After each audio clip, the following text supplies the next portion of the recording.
confirmation. How can we receive the grace of the Holy Spirit? Through the sacrament of confirmation. Di ba? Ang una, baptism. Sunod is sacrament. Pero marami sa atin, magpakumpel, kung malapit na sila ay kasal. Totoo, hindi. Hindi po yan ganon. Dapat magpakumpel na tayo. Let us receive the sacrament of confirmation kahit hindi pa tayo ikasal. Di ba? So ito yung turo ng simbahan. Catechism of the Catholic Church 1302. Ang sabi ng simbahan, it is evident from its celebration that the effect of the sacrament of confirmation is the special outpouring of the Holy Spirit. Ano? Special. Di ba? Gusto ka ng special. Ikaw, Father, special child. A special child of God. Because we receive the special outpouring of the Holy Spirit. Ano pala yung sacrament of confirmation? Your personal Pentecost. Ano? Wow! Kung wala, sino bang walang kumpirma ngayon? Wala ka pang personal Pentecost. Saan po na-strengthen ang mga apostol dahil puno sila ng takot. Di ba? Nung muling nabuhay si Kristo, takot sila. So nag-gather sila sa upper room in Jerusalem. Takot sila.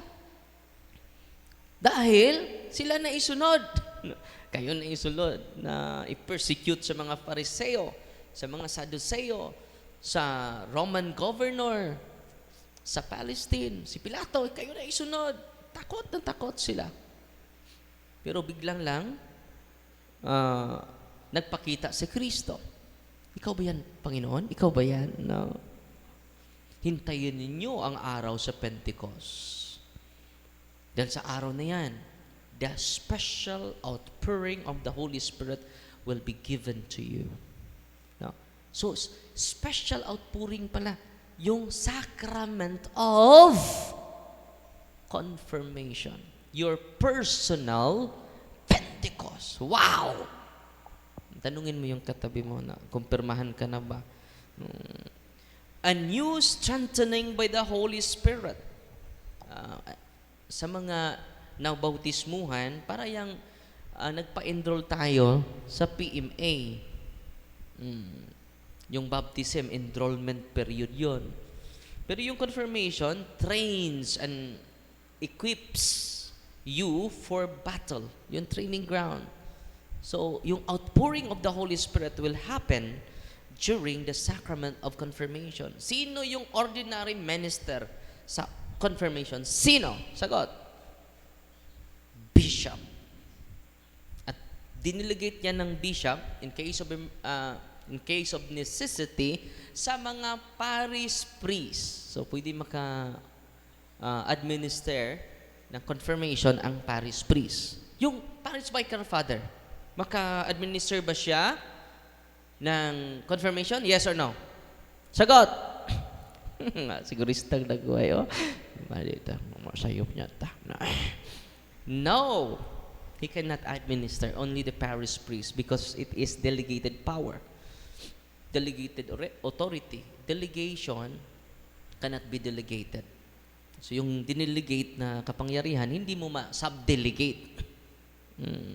So yung parish vicar, hindi ako parish vicar, resident priest. Lalong-lalo na, hindi ako makasagawa ng sacrament of confirmation. So patuloy nating basahin ang catechism. Ang ganda ng catechism, mga kapatid. So isa sa mga analogy sa difference between baptism and confirmation. Example, nagpa-enroll ka, baptism yon. Yung confirmation is the graduation. You are now ready to take responsibility. Dahil sa bata pa tayo, di ba? Wala pa tayong alam. Dahil bata pa tayo na bautisman. Ito, sa confirmation, ikaw na ang sasagot. Sagpaon ka sa obispo. No, sagpaon po na, Father. Dili na sagpa, ha? Pang! No? Meaning, pagmata, you are the soldier of Christ. No? It does not mean that you are perfect. It means you are strengthened for mission. Tayong lahat, hindi lang yung pare may mission. Kayong lahat na nandito, no? May mission. Pero iba konsumisyon po, no? Di mission, konsumisyon, no? Patuloy nating babasahin ang Catechism of the Catholic Church, 1303.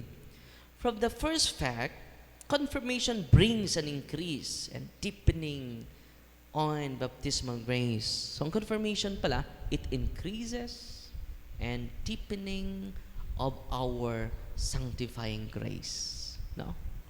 So, special outpouring, ang grabe no? Special outpouring of the Holy Spirit, increasing, deepening. Wow. So, from time to time, mag-discuss ako sa 7 sacraments because truth of our faith enlighten your will, your intellect, and strengthen your will. But the grace of God is greater than that. After enlightenment, your intellect and your will be sanctified and justified. Wow. Hindi po yan kaya magawa ng tao. Pero it is the divine action of the Holy Trinity. It is the action of God. It is not from us. No? Has infinite value. Has an eternal value. Yung umpisal kayo ngayon, you receive eternal value. And it is grace. Ano pa? It roots us more deeply in the divine filiation with the Holy Trinity. Ano? Naging parte na tayo sa Holy Trinity. Wow! No? To the divine circle. We are special. We are part to the... kung ni Kibuloy pa, ano yung circle ni Kibuloy? No. Mga pastoral. No. Nalalaman niyo yung pastoral, yung mga maanyang, mga gwapa. They are the circle of the divine master called Kibuloy. Pero we are not part. It is a human circle. But now we are part of the most high circle. The circle of the Father, the Son, and the Holy Ghost. We are part of the divine circle. Wow. Kung wala ka pang na-compel, hindi pa ka na-kumpirmahan, you are incorporated to the church, but you are not deepened your relationship to the divine circle. Di ba? Kung ma-appeal ka sa, example, presidente, kabinete, wow! Appeal ka sa mga prominent nga tao. You are greater than that. You are greater than a prominent person. You are part of the highest circle, the divine circle of the Holy. Natutuwa ba kayo? Ano ba yung circle mo, Father? No? It unites us more firmly to the Father. It unites us more firmly to the Son. At increases the gifts of the Holy Spirit. Ano yung gift sa Holy Spirit?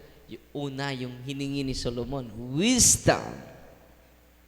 Pangalawa, understanding. You can understand a difficult situation. It is the gifts of the Holy Spirit. Counsel, fortitude. Fortitude yung strength na hindi galing sa tao. Piety, yung religiosity. Fear of the Lord. No? It renders our band with the church more perfect. Sa pamagitan ng Sacrament of Confirmation. Our bond, our unity, our communion to the church is more perfect. It gives us a special strength of the Holy Spirit. Kita niyo yung mga apostol? Hindi na natatakot. Yung mga apostol, inaalay na yung buhay, pinatay sila lahat. Hindi pa rin natatakot. Because they receive the special outpouring of the Holy Ghost. Dapat tayo hindi naman tatakot. Bakit takot kayo? Di ba? I received the sacrament of confirmation. The special outpouring of the Holy Ghost. No? Sabi nila, Father, papatayin ka. Pinapailan mo ng kaso yung mga bumili ng boto. Huwag kayong matakot. We receive already the special outpouring of the Holy Spirit. We receive the personal Pentecost during the sacrament of confirmation. So itong discussion natin, nag-remind po ito sa atin. Hindi na tayo dapat matakot. Let us give our lives to the Lord because we receive our personal Pentecost during the sacrament of confirmation. Natutuwa ba kayo ngayon? No, sundalo na kayo ni Kristo. At sabi niya, dito sa simbahan, sabi niya, to spread and defend the faith by word and action. Marami sa atin ngayon, nag-proclaim lang sa word, but hindi makikita natin sa action. As true witnesses of Christ, to confess the name of the Lord boldly. Ano? Boldly. Not shy person. No. Not with shame, but boldly. Let us profess our faith. Ano nangyari sa atin? We never profess our faith boldly. Natatakot nga tayo. Nahihiya nga tayo mag-sign of the cross sa Jollibee. In the name of the Father,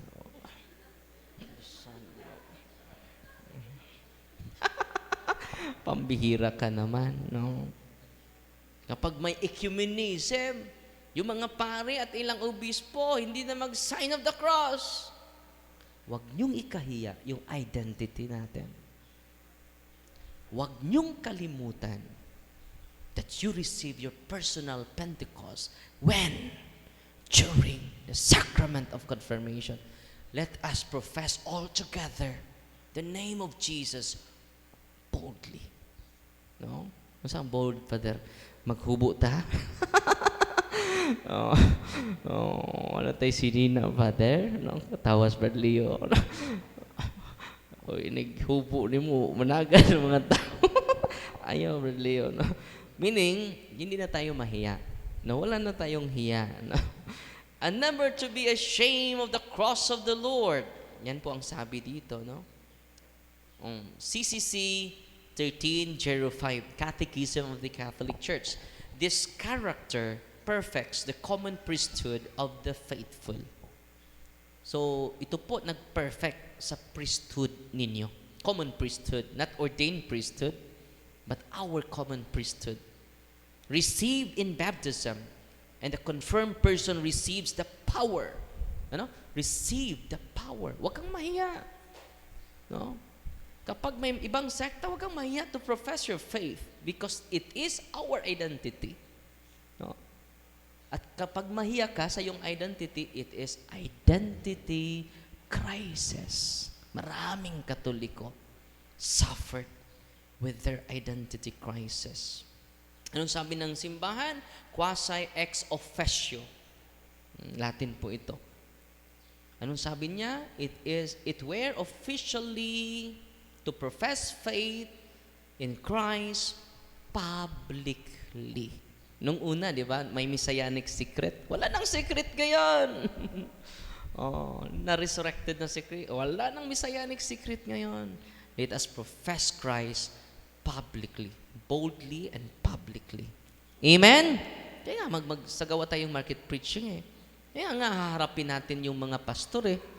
Not to win argument, but to profess our faith publicly, to defend our faith publicly. Amen? So, I hope hindi lang po sa parian, pati sa ating lahat. Profess your faith to your children, profess your faith to your additional extension, family, mother-in-law, sister-in-law. No? Profess them. Don't be shy. Don't be ashamed of the cross of the Lord because you are already receiving our personal Pentecost. Amen? Natutuwa ba kayo ngayon? Totoo?